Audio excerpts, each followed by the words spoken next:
You've been scolding me. I said something about make sure you have somewhere to run the trains, and sounded like I only approved of around and round or tail chasing layouts. Let me show you that's not quite true. Now, I've been very good till now about showing you all the bloopers and just leaving them in. I think it shows I'm human. I was trying to demonstrate my model railway layout with a piece of wire. It didn't work. So we're going to put that to one side and try it with this. So it's a little harder to see, but is this a tail chaser or an end-to-end? And the answer is it depends where you look at it. But if I zoom out here, clearly it's a loop. Now my layout runs to a loop at each end. Let's see if I can make that for you. And what appears to be a double track main line between the two. That's called a dog bone layout. Now if you fold it, like this, and you put one end on top of the other,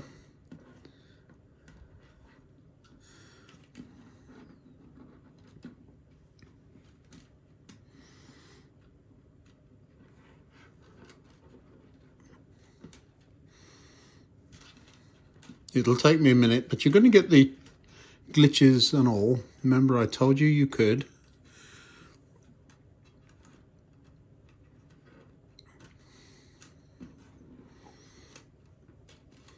That becomes a folded dog bone. And now what I've done with mine is that. So folded dog bone. So that is essentially my layout. I walk down the middle here. I'm just going to separate it for interest's sake. This circuit, you can hardly call it a tail chaser. It's a scale very roughly 2.5 miles long. Even prototypically, you can have one train behind the other. Now, why do I like tail chasers? I don't. Why do I like end-to-end then? Well, because they're more prototypical and more realistic and all that good stuff. But when the train gets to the end, if you can't turn it around easily, you spend most of your time uncoupling locomotives. In the case of steam, reversing the locomotive and then taking the train back the other way, which operationally is kind of interesting. But when you have friends and family that come to see, they don't want to see you messing about with locomotives. They want to see the trains run.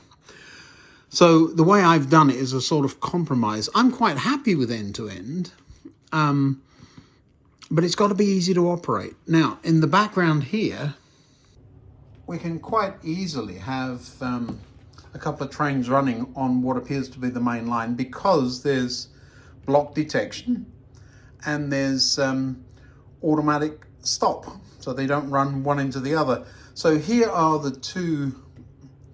That goes off to a loop at one end and that to the other. So 1, 2, and because it's folded, there's the other two up there. This is the fold here, that's the fold.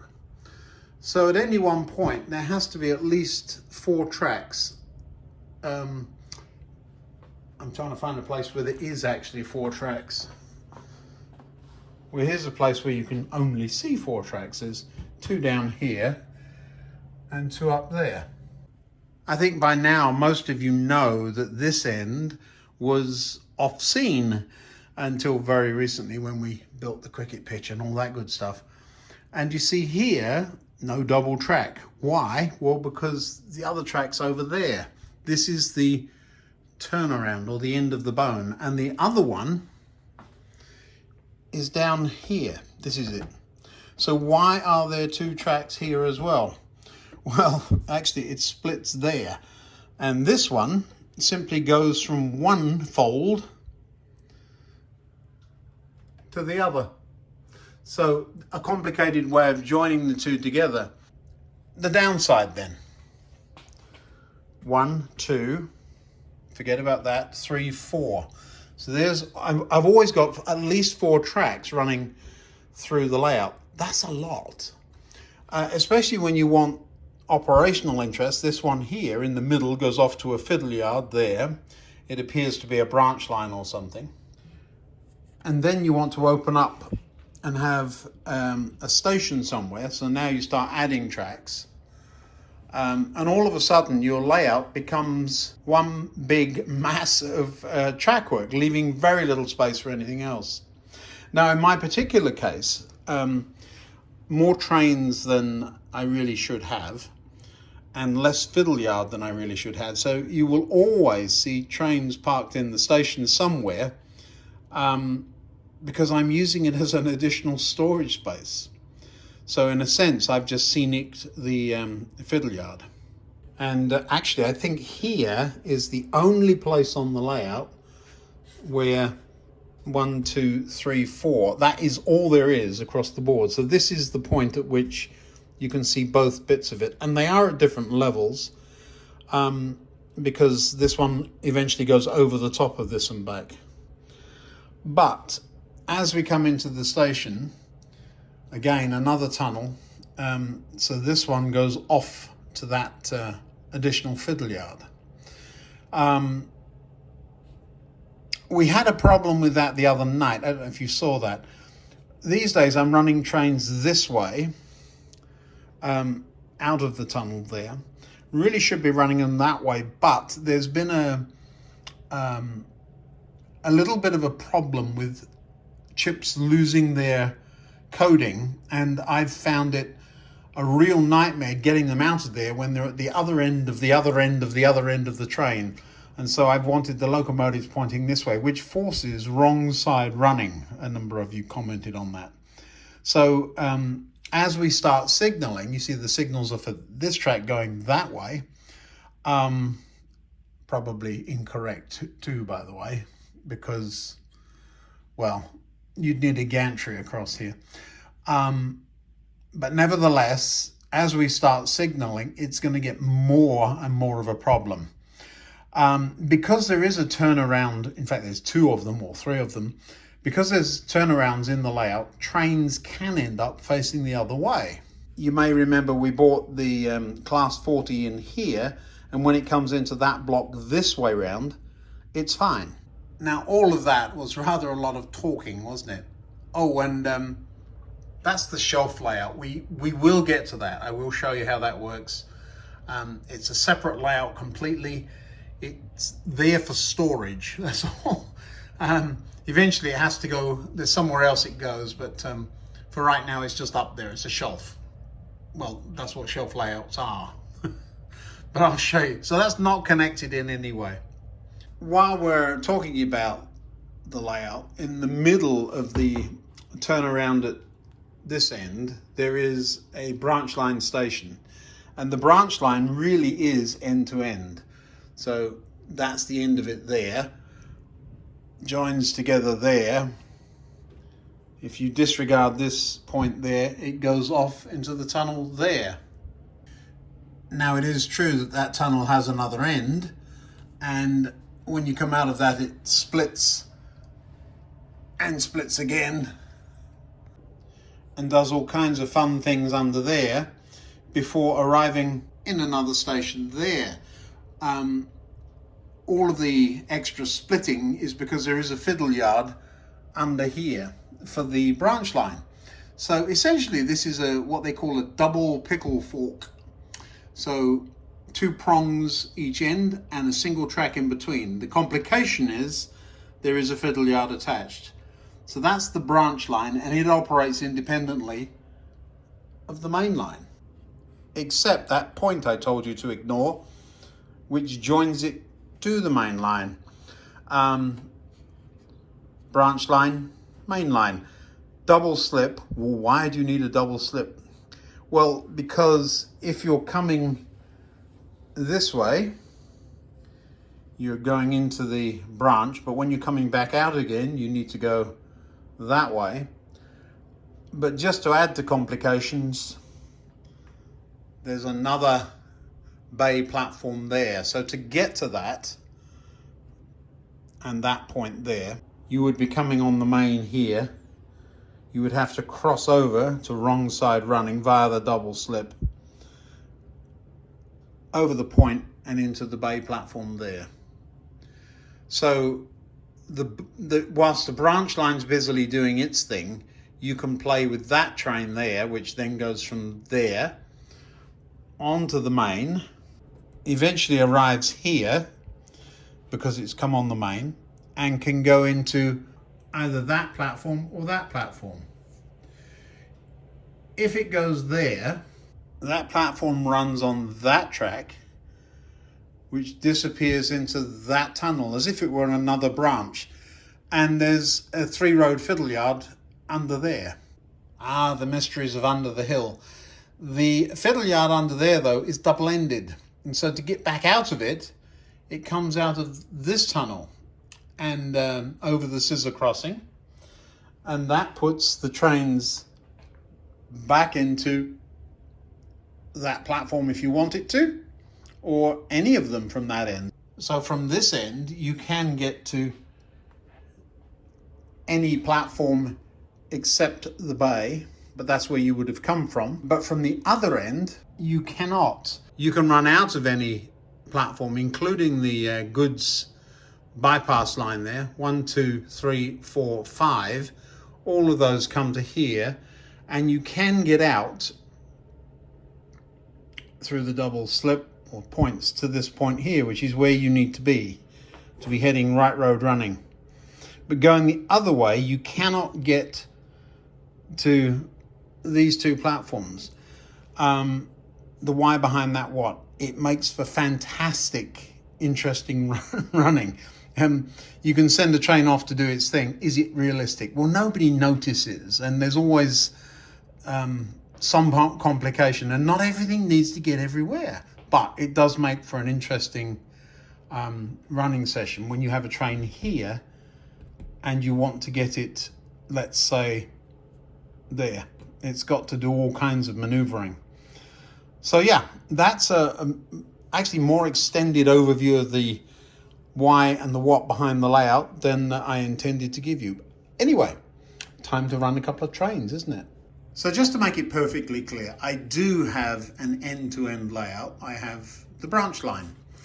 And to some extent, I suppose you could say I have a separate layout, the shelf layout, which I promise I'll show you when I get it working and take it down from hanging on the wall. But isn't that what shelves do? But I also have a tail chaser, as you might say, but it is a scale 2.5 miles of track. So from here to there is 2.5 miles. You can go either way. Good long run. I hope you've enjoyed today.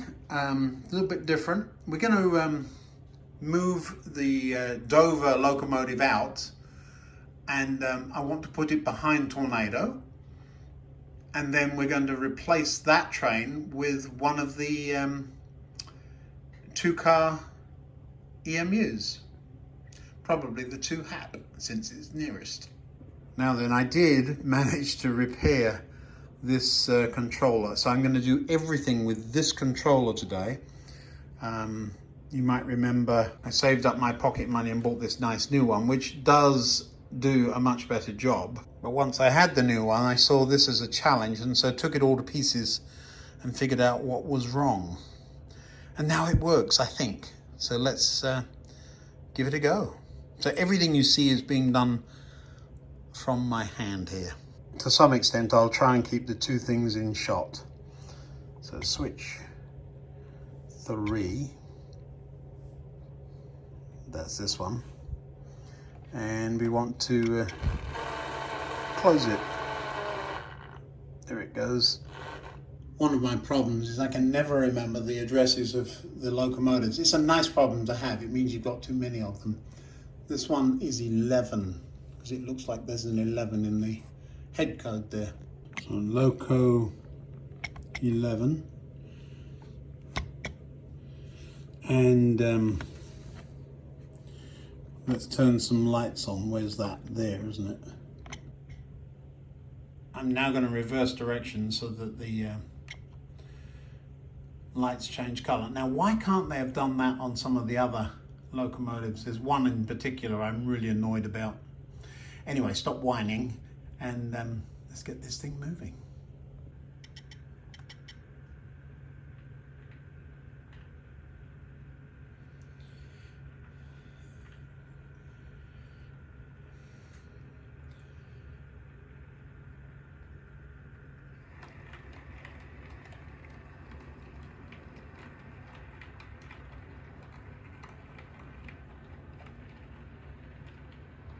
So it'll come alongside the Gronk.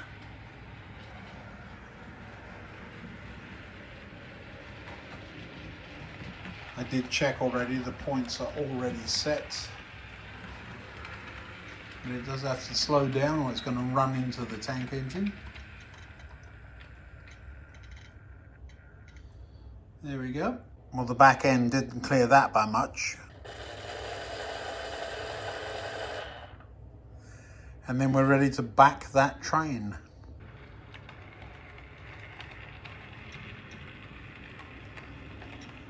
So the luggage car I'm going to put behind the Gronk. Right there. We're going to leave it right there for right now.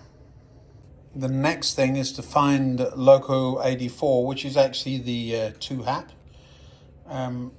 Make sure it's coming out of the tunnel the right way.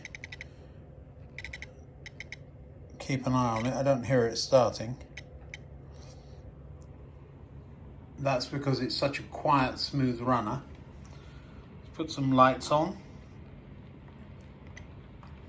There we go.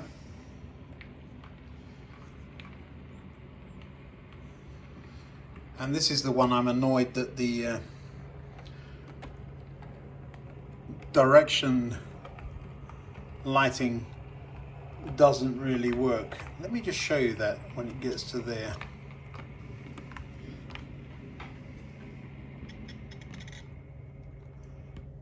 So on this end, the 84 does go red, which I can live with, and white.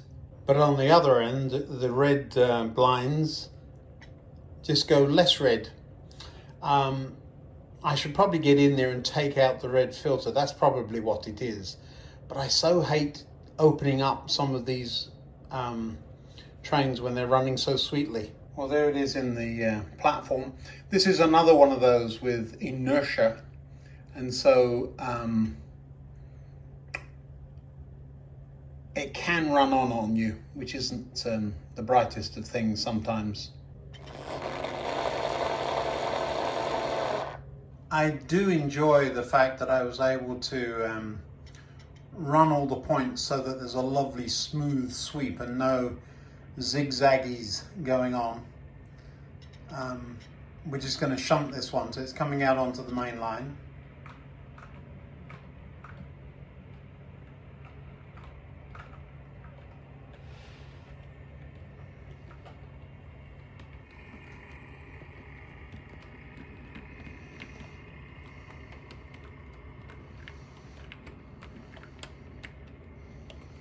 I love too that you can run these things at such slow speeds over these points. As you can see, these are initial frog points. I didn't know any different when I laid them, so I'm not about to change them all. But they work beautifully. Let's show you how slowly that train can go over them.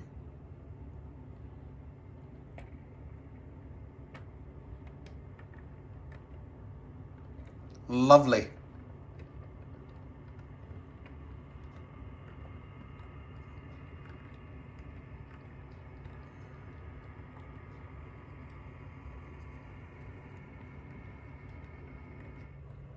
So now that's heading into the bay platform.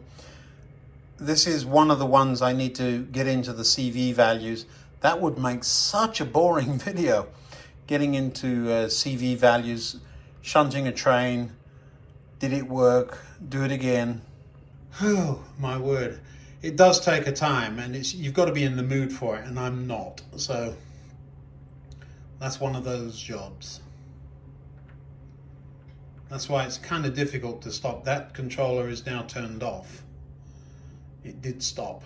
Now I must admit, this next train I'm kind of interested to see, does it work? It should, but it's never done this. First time.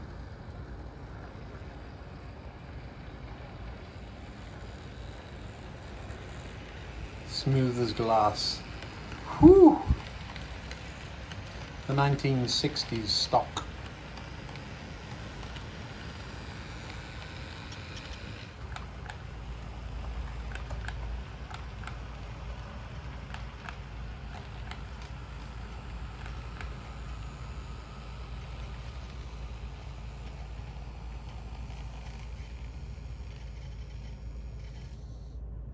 Lovely. Now, one of the things about these is when you're doing it manually, you got to remember what all the buttons are. Mostly the lights come on and off on function 0, but this one, it's 1.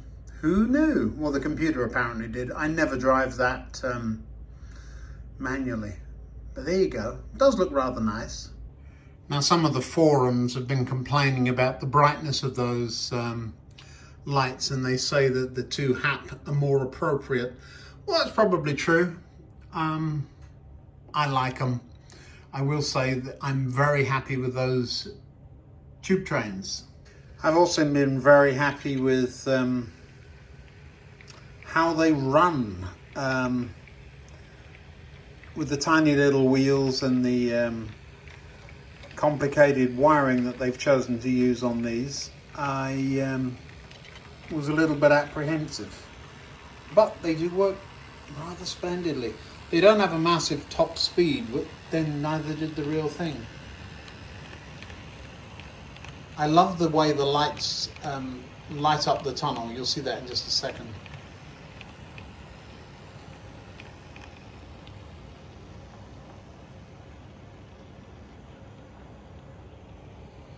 Do you see that? And do you remember the other day I showed you that I put in a card insert into the tunnel mouth? Well, this one lights up well beyond that. I'm guessing the inside of the tunnel must be white. I don't remember. It's been years since I made it. And again, the rather unusual through the arches look as the tube train trundles, presumably on a subsurface station, into the platform.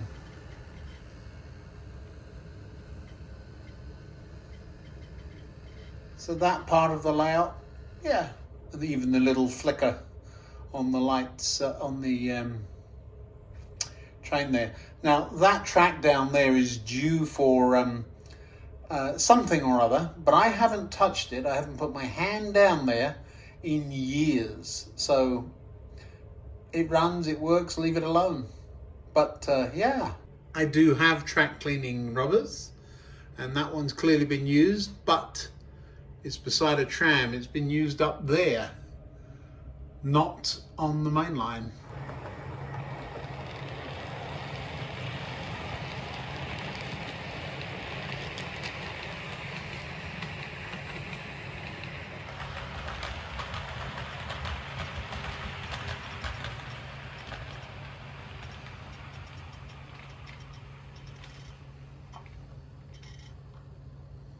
Well, I hope you didn't mind me rabbiting on about folded dog bones and end-to-end and tail chasers. Oof. Oh, and pickle forks. And double pickle forks. Hey, thanks for watching. See you next time.